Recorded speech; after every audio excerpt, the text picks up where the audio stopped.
좋은 아침입니다. 오늘은 11월 21일 금요일입니다. 즐겁고 감사한 하루 되시기 바랍니다. 자, 느헤미야가 기도를 하면서 평상시와 동일하게 왕의 술 시중을 드는 일을 계속하고 있었습니다. 그런데 기도를 시작한 지 4개월이 지났을 때 마침내 기회가 찾아왔습니다. 왕에게 자신의 기도 내용, 왜 기도를 하고 있는지를 얘기할 기회가 온 것이죠. 자, 이제 어떤 일들이 일어나는지 함께 우리 느헤미야 2장을 들여다보십시다. 2장 1절부터 20절 말씀입니다. 아닥사스다 왕 20년 니산월에 나는 왕에게 술을 따르는 일을 맡았다. 왕에게 술을 따라 드리는 어느 날 왕께서는 나의 안색이 평소와는 달리 좋지 않은 것을 보시고는 안색이 좋지 않구나, 아픈 것 같지는 않은데 무슨 걱정되는 일이라도 있느냐 하고 물으셨다. 나는 너무나도 황공하여 임금님 만수무강하시기를 빕니다. 소신의 조상이 묻힌 성읍이 폐허가 되고 성문들이 모두 불에 탔다는 소식을 듣고서 울적한 마음을 가누지 못한 탓입니다 하고 아뢰었더니, 자, 느헤미야가 4개월 동안 기도를 하고 있는 가운데 아마 몸도 좀 쇠약해지고 얼굴에는 수심이 가득했던 것으로 보였던 모양입니다. 그래서 왕은 느헤미야에게 무슨 걱정이 있는지를 얘기해 보라고 했고요. 또 느헤미야는 그 기회에 자기 고향이 황폐한 상태로 유지되고 있다라는 얘기를 하게 됐습니다. 사실 그 왕 앞에서 시중을 드는 사람, 그러니까 왕의 채찍권으로 계속 왕에게 얼굴을 보여야 되는 사람들은요, 항상 밝은 모습을 가지고 왕의 대우를 해야지 이 왕이 그 사람을 보고서 기분 나쁘지면 안 되잖아요. 그래서 그런데 왕 앞에 수심이 가득한 얼굴로 나아갔다. 이건 사실 굉장히 위험한 상황을 만드는 거죠. 근데 놀랍게도 왕은요, 그를 꾸짖지 않고 오히려 무슨 일이 있는지 얘기를 해보라고 했습니다. 아마도 느헤미야가 상당히 이미 신뢰를 얻은 것 같고요. 이런 모든 환경들을 이끌어 가시는 분이 이제 하나님이시고, 하나님이 권세자의 마음도 주관하시고 하나님의 뜻을 이루기 위해서 사람의 감정이나 상황까지도 세밀하게 인도하고 계시다 하는 걸 우리가 좀 볼 수 있는 장면입니다. 그래서 역시 하나님은 사람의 마음을 움직이시고 보이지 않는 곳에서 역사하시는 섭리의 하나님이시다 하는 걸 우리가 볼 수 있는데요. 느헤미야가 내 조상의 묘실이 있는 성읍이 황폐하고 성문이 불탔다 라고 말할 때, 바로 그런 순간에 하나님은 그 고백의 순간에도 하나님의 백성들, 그 백성들의 회복을 위한 길을 조용히 준비하고 계시는 걸 볼 수가 있어요. 그래서 하나님은 보이지 않는 곳에서 역사를 움직이시고 인간의 마음과 기회를 통해서 하나님의 계획을 성취하시는 분이 바로 하나님이시다. 하나님은 그런 주관자다 하는 걸 우리가 볼 수 있는 장면이죠. 그래서 4절, 내가 바라는 것이 무엇이냐 하고 왕께서 또 나에게 물으셨다. 나는 하늘의 하나님께 기도를 드리고 나서, 왕이 질문했고 대답을 해야 되는 순간 있잖아요. 대답이 늦어지면 그것도 예의 안 맞는 거죠. 그러니까 그 짧은 순간이라도 잠깐 하나님께 기도하고, 잠깐이라도 하나님께 기도를 하고 본인이 해야 될 얘기들을 시작합니다. 5절, 왕에게 말씀드렸다. 임금님께서 좋으시면, 임금님께서 소신을 좋게 여기시면, 자, 임금님께서 좋으시면, 괜찮으시다면, 그런 얘기겠죠. 임금님께서 소신을 좋게 여기시면, 제가 임금님의 사랑을 받고 있다면 소신의 조상이 묻혀있는 유다의 그 성읍으로 저를 보내주셔서 그 성읍을 다시 세우게 하여 주시기를 바랍니다. 그때 왕후도 왕 옆에 앉아 있었다. 왕은 그렇게 다녀오려면 얼마나 걸리겠느냐, 언제쯤 돌아올 수 있겠느냐 하고 나에게 물으셨다. 왕이 기꺼이 허락하실 것 같은 생각이 들어서 나는 얼마가 걸릴지를 말씀드렸다. 나는 왕에게 덧붙여서 말씀드렸다. 임금님께서 좋으시다면 소신이 유다까지 갈 수 있도록, 무사히 갈 수 있도록 유프라테스 서쪽 지방의 총독들에게 보내는 친서를 몇 통 내려주시기 바랍니다. 예, 사실 이거 지난번에 제가 말씀드렸지만 거의 한 1000마일 이상 되는 거, 아주 먼 길이라고 말씀드렸죠.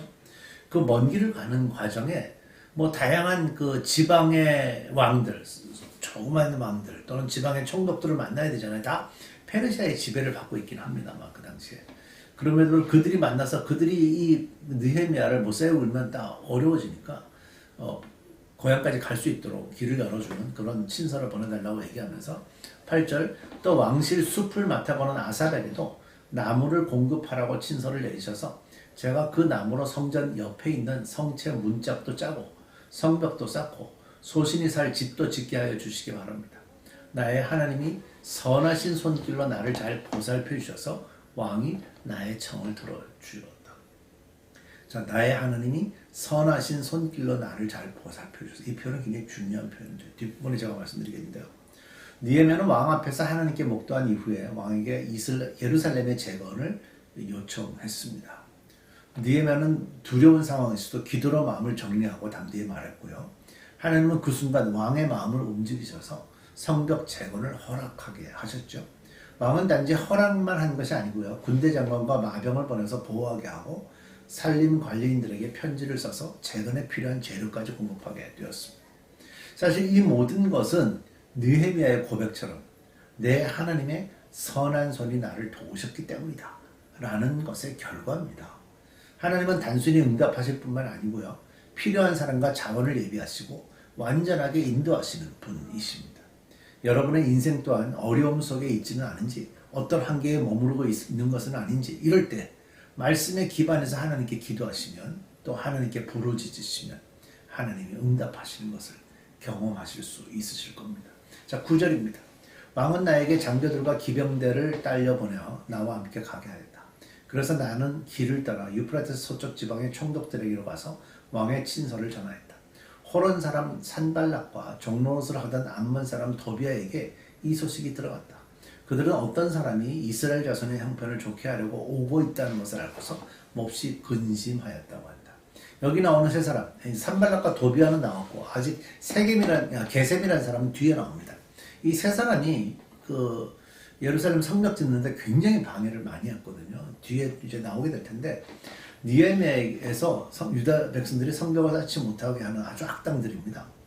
이들은 계속 반대를 해야 하니까 느헤미야가 돌아온다는 소식을 듣고 근심에 쌓인 겁니다. 왜냐면 자기들이 이미 기득권을 갖고 있잖아요. 그 갖고 있는 기득권에 영향을 줄 것 같은 거고요. 자기들이 마음껏 부리면서 살았던, 포로로 잡혀가지 않았던 불쌍한, 권력도 아무것도 없는 유대 백성들을 이제 유대 백성들이 그 성 안에 딱 들어가게 되면 자기들이 함부로 부릴 수도 없는 거죠. 그런 계산들이 있었던 겁니다. 그러니까 하나님이 역사하시면 항상 그 반대와 방해가 일어나긴 합니다. 그러나 그 일이 하나님의 일이라면 그대로 이루어지게 되죠. 하나님은 승리하시는 분이니까요. 자, 11절. 나는 예루살렘에 이르러 거기에서 4월 동안 쉬고 나서 밤에 수행원을 몇 명 데리고 순찰을 나섰다. 하나님이 나의 마음을 움직이셔서 예루살렘에서 일하도록 하신 것을, 자, 본인이 어떤 마음을 품고 있는 거죠? 자신이 예루살렘에서 예루살렘 성을 재건하는 일이 하는 것은 하나님께서 자신에게 허락하신 일이다 라는 걸 제대로 믿고 있는 거죠. 나는 그때까지 어느 누구에게도 말하지 아니하였다. 나에게 짐승이라고는 내가 탄 것밖에 없었다. 밤에 나는 골짜기 문을 나섰다. 용샘을 지나 거름문에 이르기까지 예루살렘 성벽을 살펴보니 성벽은 다 허물어지고 문들도 모두 불에 탄 채로 버려져 있었다. 샘문과 왕의 연못에 이르렀을 때에는 내가 탄 짐승이 더 나아갈 길이 없었다. 그래서 그날 밤에 나는 계곡을 따라 올라가면서 성벽을 둘러보고 다시 골짜기 문을 지나 되돌아왔다. 그때에 내가 유다 사람들이나 제사장들이나 귀족들이나 관리들이나 그 밖에 직책을 가진 어느 누구에게도 이것을 말하지 아니하였으므로 관리들은 내가 어디를 다녀왔는지 무엇을 하였는지 아무도 알지 못하였다. 느헤미야는 마치 군인처럼 은밀하게 성벽 재건을 준비하고 있었습니다. 아무에게도 얘기도 하지 않고요. 성벽 상태를 살펴봤죠. 성벽의 남쪽, 동쪽을 밤에 은밀하게 돌아다니면서 살펴봤어요. 사실 지도자가 어떤 계획이 있는데 그 계획이 있는 것을 사람들에게 얘기하지 않고 숨기는 상태에서 일을 하게 되면 그만큼 반대도 좀 줄어들 수 있지 않을까요? 그래서 성벽이 얼마나 파괴되었는지를 살펴보고 난 이후에 백성들에게 얘기를 합니다. 자, 이 결과가 어떻게 진행되는지 보시죠. 17절. 그렇게 돌아보고 난 다음에 나는 비로소 관리들에게 말하였다. 여러분이 아는 바와 같이 우리는 지금 어려움에 빠져 있습니다. 예루살렘은 폐허가 되고 성문들은 불에 붙었습니다. 이제 예루살렘 성벽을 다시 쌓읍시다. 남에게 이런 수모를 받는 일이 다시는 없어야 할 것입니다. 18절. 나는 또한 나의 하나님이 선하신 손길로 나를 보살펴 주신 일. 앞에 나왔죠. 8절에 똑같은 표현이 또 나와요. 왕이 나에게 한 말을 그들에게 말하였다. 그랬더니 그들은 공사를 시작하겠다고 나에게 다짐하였고 힘을 내어 기꺼이 그 보람 있는 일을 시작하였다. 성을 쌓는 일이요. 그러나 이 일이 호론 사람 산발락과 종로로 하던 암몬 사람 도비아와 아랍 사람 게셈에게 알려지니 세 사람입니다. 그들은 우리에게로 와서 당신들은 지금 무슨 일을 하고 있는 거요? 왕에게 반역이라도 하겠다는 것이요 하면서 우리를 업신여기고 비웃었다. 내가 나서서 그들에게 대답하였다. 하늘의 하나님이 우리를 위하여 이 일을 꼭 이루어 주실 것이요 성벽을 다시 쌓는 일은 그분의 종인 우리가 해야 할 일이요 예루살렘에서는 당신들이 차지할 몫이 없어 주장할 권리도 기억할 만한 전통도 없어. 성벽을 꾀한 그 재건하는 일에 대해서 지역 총독들 뭐 아까 얘기하는 그 사람들 그런 사람들이 반대를 했는데 그래서 그 반대하면서 페르시아 왕에게 보고를 하고 그랬죠. 그게 우리가 에스라서 볼 때 4장에 남았던 그런 내용들입니다. 그래도 느헤미야는요 이 일이 하나님의 일이라고 단언을 합니다. 하늘의 하나님이 우리를 위하여 이 일을 꼭 이루어 주실 것이요. 느헤미야는 이렇게 확실한 믿음으로 선포를 하고 그들의 주장을 완전히 꺾어버리죠. 느헤미야는 이 일이 하나님의 일이라는 표현하는 과정 중에 나의 하나님이 선하신 손길로 나를 잘 보살펴 주셨다. 이런 표현들을 계속 쓰고 있어요. 그러니까 그러면서 느헤미야가 이 예루살렘 성을 재건하는 일을 보람 있는 일을 시작한다. 이렇게 표현했거든요. 그 보람 있는 일이라는 것이 이전 성경, 우리가 이전에 보던 성경에서는 이 선한 일이라고 표현이 되어 있어요. 그러니까 하나님께서 계획하신 일들이 펼쳐지는 것은 선한 일이고 그 일이 보람된 일이다 라고 표현을 하는 거죠. 그래서 이제 느헤미야는 여기에 집중하게 되는 겁니다. 그것이 하나님의 꿈이라는 걸 확인했기 때문입니다. 자, 하나님의 꿈을 확인하게 되면 자신감을 가지고 감당할 수 있습니다. 여러분들도 이런 경험 해보시면 어떨까요? 우리 기도하겠습니다.